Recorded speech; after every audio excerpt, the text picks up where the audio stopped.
incroyablement émerveillée de voir de quelle manière on a pu se renouveler et se réinventer.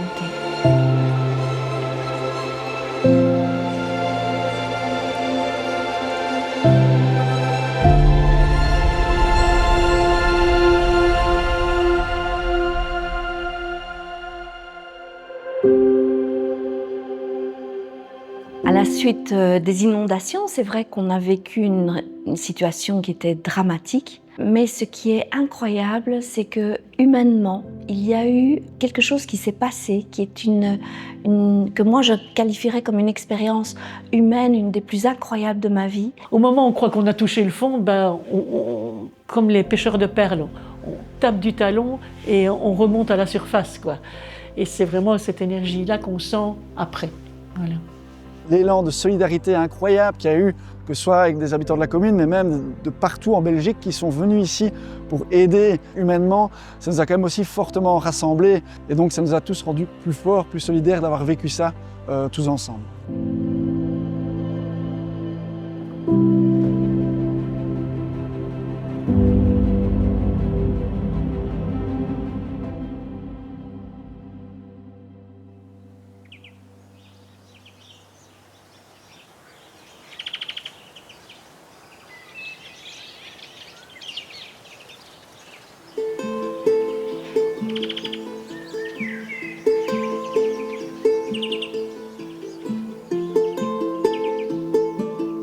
Ça fait 1 an et demi qu'on est de retour dans nos nouveaux bâtiments qui sont hyper lumineux, hyper fonctionnels, qui permettent vraiment des apprentissages, mais au top de par l'infrastructure, de par le personnel, de par les accueillants extrascolaires, le personnel d'entretien.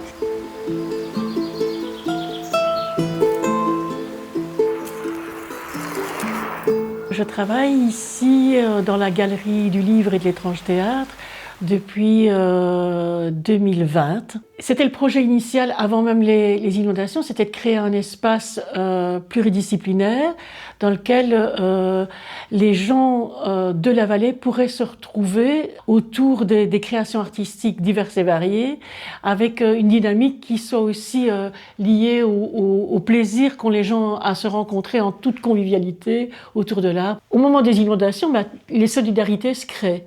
Et ça, c'est vraiment quelque chose qui est un des bénéfices secondaires de ce genre de drame, parce que ce sont de vrais drames. Ces drames, parfois, génèrent des choses inattendues, et notamment, je dirais, pour certains d'entre nous, une réconciliation avec le genre humain, parce qu'on se rend compte que les gens ne sont pas si égoïstes que ce qu'on le dit.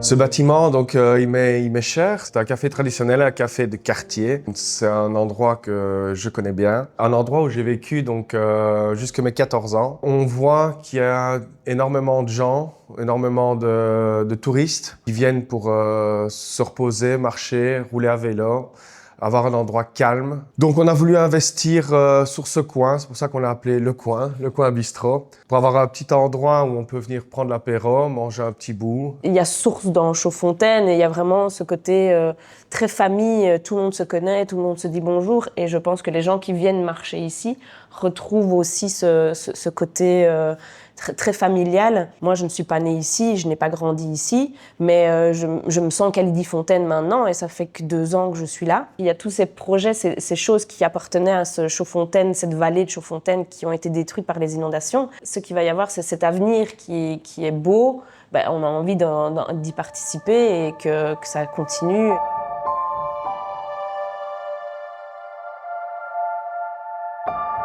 Je travaille ici depuis presque 28 ans, avec une petite interruption de 5 ans suite aux inondations. Ici, on a ouvert depuis le 1er janvier le complexe sportif de Vaux-sous-Chèvremont, donc la cafétéria. 5 ans, c'est long. C'était vraiment un désastre total. Tous les gens qui nous ont aidés à reconstruire tout ça, c'était émotionnel, c'est terrible, quoi. Mais maintenant, c'est magnifique. Donc il faut avancer, il ne faut pas reculer, mais on en a vu. Hein.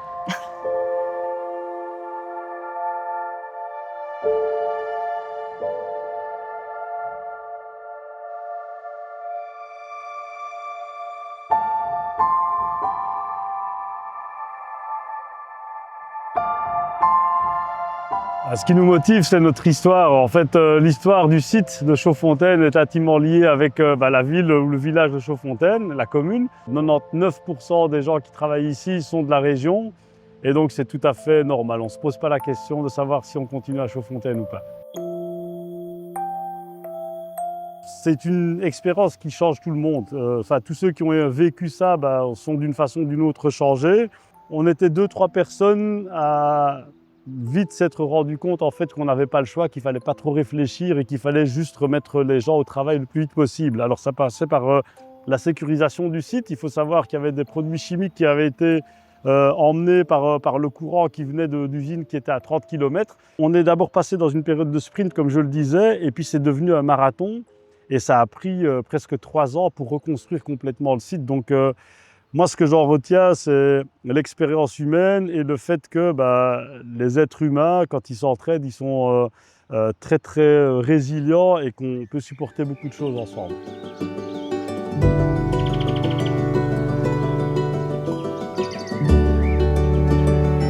Le premier but de la SBL était, juste après les inondations, de permettre une bonne relation entre les souhaits des habitants de Chaudfontaine qui souhaitaient rester chez eux et redynamiser leur commune et l'administration communale. Le deuxième objectif, ça a été de créer toute une série de projets pour redynamiser le village. Il y a d'abord eu les Kalidi Games qui organisent des jeux pour enfants une fois par mois. Il y a eu la Maraude, le verger participatif. Et pour le moment est en réalisation la promenade de la Citelle pour redynamiser la balade autour du fort de Chaudfontaine.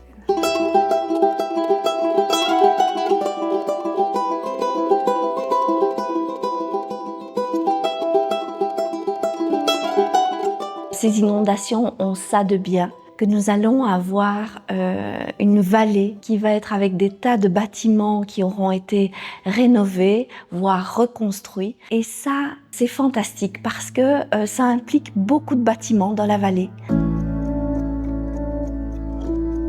Pour tout ce qui est, par exemple, l'électricité, les tableaux électriques, on a tout reconstruit à l'étage. Toutes nos armoires informatiques sont aujourd'hui à l'étage.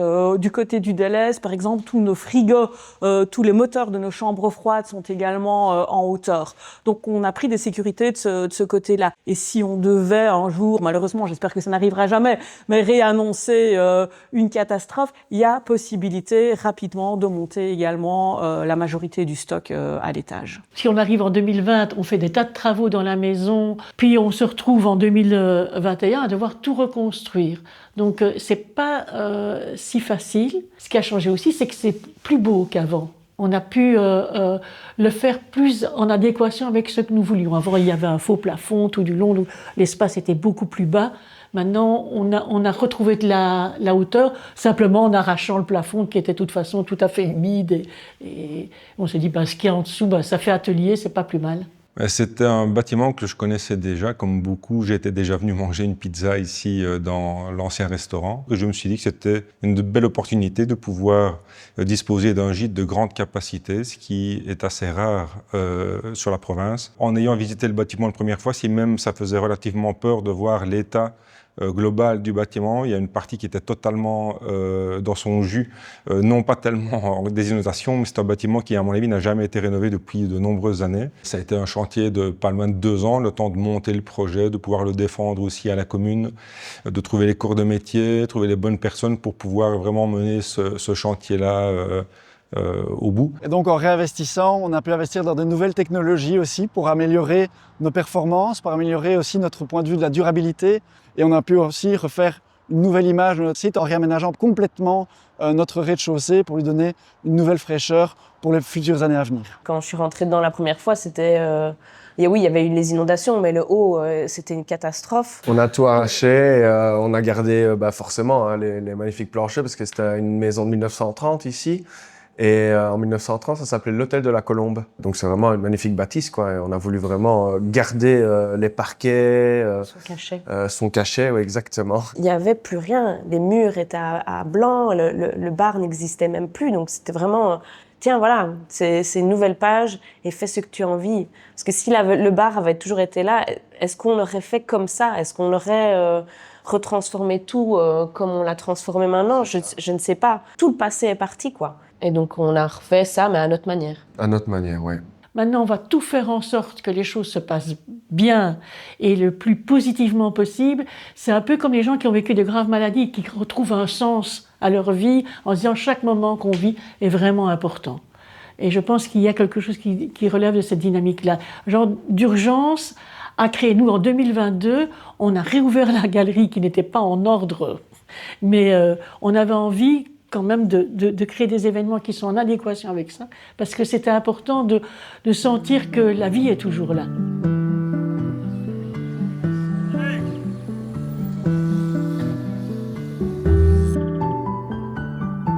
La maraude, c'est assez amusant puisque en fait, on est parti du constat de l'état de délabrement du petit parc. On avait envie de rendre plus convivial, mais en même temps pour servir de lieu de rencontre. Le premier dimanche de chaque mois, on se voit et on travaille ensemble avec des personnes qu'on ne connaissait pas spécialement, avec de nouveaux habitants qui sont venus rejoindre l'avenue. C'est une raison, un motif pour lequel on peut se voir et faire connaissance. On est plus fort qu'avant, on est plus solidaire qu'avant aussi, il y a vraiment cet esprit de cohésion. On est aussi très fiers en tant que Coca-Cola, le système Coca-Cola, d'avoir pu aider à financer la reconstruction de 2 écoles ici au niveau de Chaudfontaine et aussi d'avoir pu financer la Croix-Rouge. Et donc, ça nous rend plus forts et on sait qu'on peut compter les uns sur les autres. Dans la population même, il y a quelques personnes qui viennent ici, qui viennent boire un petit café de temps en temps, qui viennent voir ce que nous faisons, et des personnes des associations principalement. Alors du coup, il y a un lien qui se crée avec des gens qui ont pu bénéficier de nos ateliers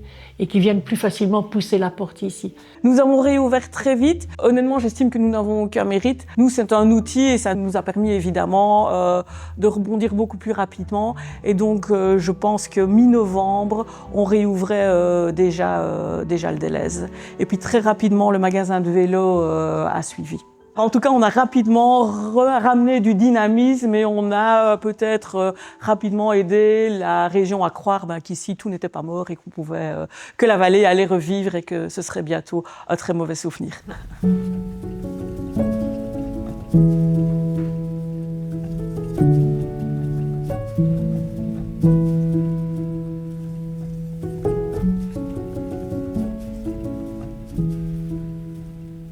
Malgré les inondations, Chaudfontaine reste un petit écrin très très agréable. Les inondations, je ne dis pas que c'est d'histoire ancienne, parce que bon nombre de personnes s'en souviennent encore très bien, mais en tout cas, on peut considérer que c'est derrière nous. J'espère que ça n'arrivera plus avant peut-être 100 ans, comme on nous l'avait prédit au départ. C'était dur parce que c'était un manque depuis 5 ans, et puis maintenant les gens ils trouvent que c'est beau et que ça a été bien refait. Alors je pense que la saison qui arrive au mois de septembre va être super belle parce que maintenant les gens reviennent, ils voient que tous les vestiaires sont faits, tout est super beau, quoi.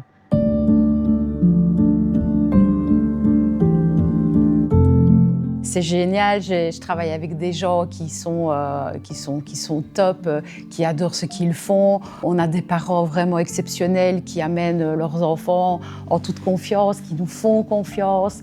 Je ne pourrais pas être mieux.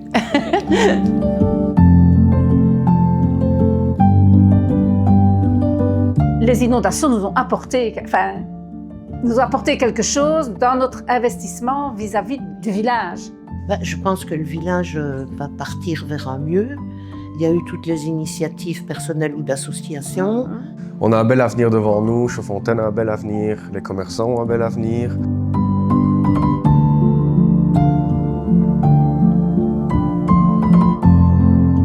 À tous les visiteurs, à tous les touristes, ou peut-être même les futurs habitants, je dirais rejoignez-nous parce qu'ici, dans cette vallée, il y a un véritable art de vivre.